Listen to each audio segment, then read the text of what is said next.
Hello, Soaring Solo community. My name is Brittany Daniels. I am the writer and actor of Sweet Potato Pie. I will be doing Sweet Potato Pie in the Soaring Stars. So I'm really excited about that. It'll be December 17th at 3 p.m. in Los Angeles at the Zaffrey Theater. I'm going to be talking about challenges and victories of premiering my first full-length solo show, Sweet Potato Pie. I had the opportunity to do it at the St. Louis Fringe Festival in August. So today I'll be talking about 3 challenges and 3 victories. And with those challenges and victories, I will be giving you some tips for your solo journey. Okay. I have my handy dandy notebook just so I can stay on track, because I don't want to just keep talking and then what's gonna happen is you're gonna turn the video off and you're gonna stop listening. So I'm doing it now. Here we go. Challenges.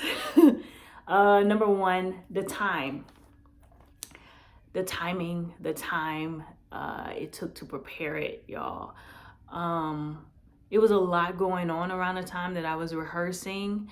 I had a full-time job, and I was managing teachers and also teaching a class. It was camp during the summer, so that's a lot in itself. Again, getting ready to move, me and my husband getting ready to move, and then also preparing to direct another play in August. So it was a lot going on at once.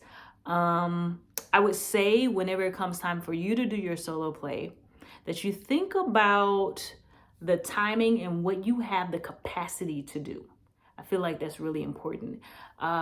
Because of the timing, it really hindered me physically. I ended up getting sick.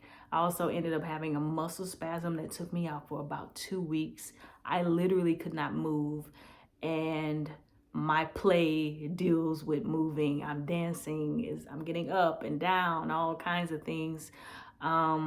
So yeah, really think about that whenever you're thinking about, okay, I'm gonna apply for this Fringe, or I'm gonna do it at this festival. Find out when the festival is, backtrack, do I have time to rehearse, and such and such. Especially if this is your first one. That means you're writing it and directing it and acting it and things like that. So think about those things, and thinking about your capacity is very important. Space too.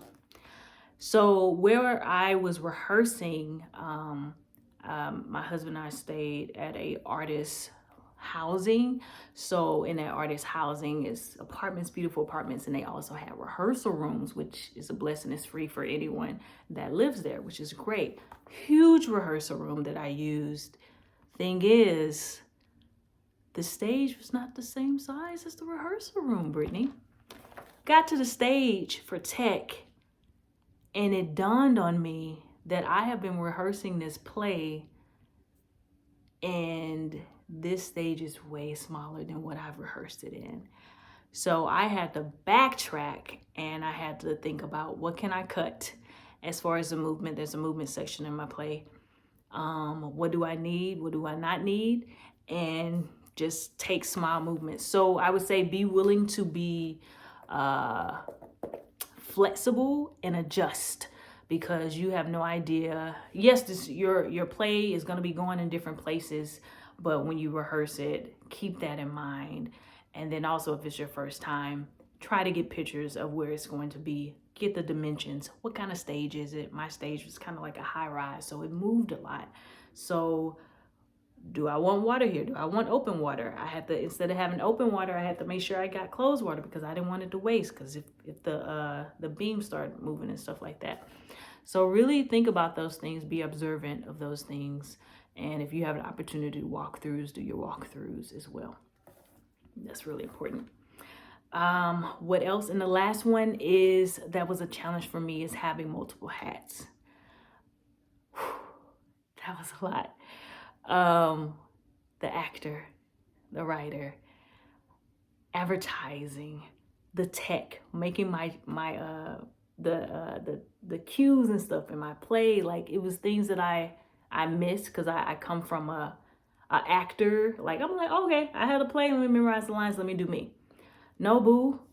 Like, people gonna have to know when to turn the lights on and the sound. So I don't know why I didn't think of that. But anyway, I'm so thankful that I'll talk more about this later. Let me keep going. Tech, Q Labs, and then also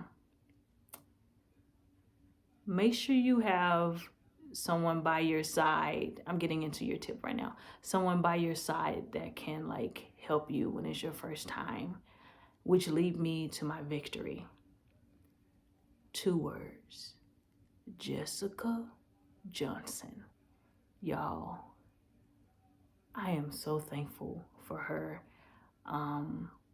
She really held my hand throughout this process. And it was a lot of things where I'm like, I don't know what that is. A Q Lab design. Huh? But she gave me the resources, who to reach out to, how to do certain things. We literally walked through things. So I'm thankful for her. That's a victory. Going into the victories, which also leads me to, y'all, I got a grant. That was so helpful because even throughout these challenges, the timing, getting sick, having all these multiple hats, one thing I did not have to worry about was the finances. So what I would say is, if you're going to do this, invest in yourself. What does that look like? Maybe I get another job. For me, I'm not getting another job right now because I already have a lot going on full time. But I said, you know what? I'm going to apply for this grant. I got a RAC grant, Regional Arts Commission here in St. Louis, and I'm so thankful for them because that alleviated a lot of pressure. I was able to pay for Jessica. If you want those things, like invest in yourself, and they deserve the finances because they do great work. So I'm so thankful for the Soaring Solo community. But yeah, apply for grants, ask for donations, get the word out. You need a little extra money to invest in yourself if you want to continue to move forward with this. So that was a victory. Yay for grants. Woohoo! And 2, it was a successful play. When I talked about the time, one thing I missed was that I was not able to memorize it, but it's totally fine that I wasn't able to memorize it because with this French festival, they were really big about, hey, come as you are, wherever your art is, bring it. So I leaned on that and I said, I'm having a stage reading. Instead of just having a stand and reading, I decided I literally staged it, but I was just holding my paper with me the whole time because I couldn't get it memorized. I felt horrible at first, but hey, I made it through. And even then, I acted my butt off and everyone loved it. It was a really great show, and I am beyond proud of myself because in that moment, I can say that was my absolute best. And for sweet potato pie, I know that's where it was at. It was wonderful. And then the third thing is after this, I get to do it again. I do it for the Stars series with Soaring Solo, Jessica Lane Johnson. So I'll be there December 17th in Los Angeles. And y'all should come out December 17th, 3 p.m. This time, it is memorized. I'm still working on the memorization, but pray for me. But yes, thank y'all so much for listening, and I hope these were helpful tips. Remember your capacity, invest in yourself, and you're going to be just fine. All right, peace out.